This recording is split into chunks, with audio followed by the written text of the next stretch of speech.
subject plus helping verb is are am plus main verb ಅದು v1 plus ing plus object ಏನಾಗುತ್ತೆ ಇಲ್ಲಿ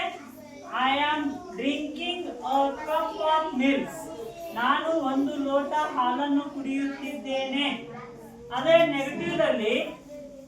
I am not drinking a cup of milk ನಾನು ಒಂದು ಲೋಟ ಹಾಲನ್ನು ಕುಡಿಯುತ್ತಿಲ್ಲ ಇಲ್ಲಿ we are drinking a cup of milk ನಾವು ಒಂದು ಲೋಟ ಹಾಲನ್ನು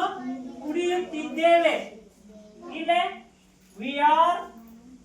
not drinking a cup of milk ನಾವು ಒಂದು ಲೋಟ ಹಾಲನ್ನು ಕುಡಿಯುತ್ತಿಲ್ಲ ಇಲ್ಲೇ ನಡೀತಾ ಇದೆ ಕ್ರಿಯೆ ಇಲ್ಲೇ ನಡೆಯುತ್ತಿಲ್ಲ ಹಾಲನ್ನು ಕುಡಿಯುವುದಿಲ್ಲೇ ಕುಡಿಯುತ್ತಿದ್ದೇನೆ ಅಂದ್ರೆ ಇಲ್ಲೇ ಕುಡಿಯುತ್ತಿಲ್ಲ ಅರ್ಥ ಆಗುತ್ತಾ ಸೊ ಇದಕ್ಕೆ ನಾವು ಏನಂತ ಕರಿತೀವಿ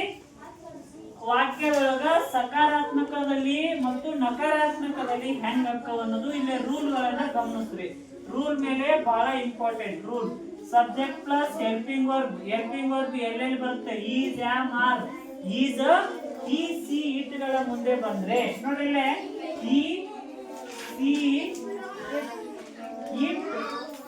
ಮುಂದೆ ಈಸ್ ಬರುತ್ತೆ ಆಮೇಲೆ ಆರ್ ಎಲ್ಲಿ ಬರುತ್ತೆ ಅಪ್ಪ ಅಂದ್ರೆ ಮೀ ಯು ಮತ್ತು ದೇಗಳ ಮುಂದೆ ಇನ್ನೊಂದು ಯು ಬರುತ್ತೆ ಯು ಅನ್ನೋದು ನೀನು ಮತ್ತು ನೀವು ಒಂದೇ ಇವನ್ನ ಎರಡು ಸಾರಿ ಉಚ್ಚರಿಸ್ತೀವಿ ಅದರ ಮುಂದೆ ಎರಡು ಕಡೆ ಏನು ಆರ್ ಬರುತ್ತೆ ಆಮ್ ಎಲ್ಲಿ ಬರುತ್ತೆ ಅಂದ್ರೆ ಓನ್ಲಿ ಐ ಮುಂದೆ ಆಮ್ ಸೊ ಇವು ಸಹಾಯಕ ಕ್ರಿಯಾಪದ ಅಂತ ಕರಿತೀವಿ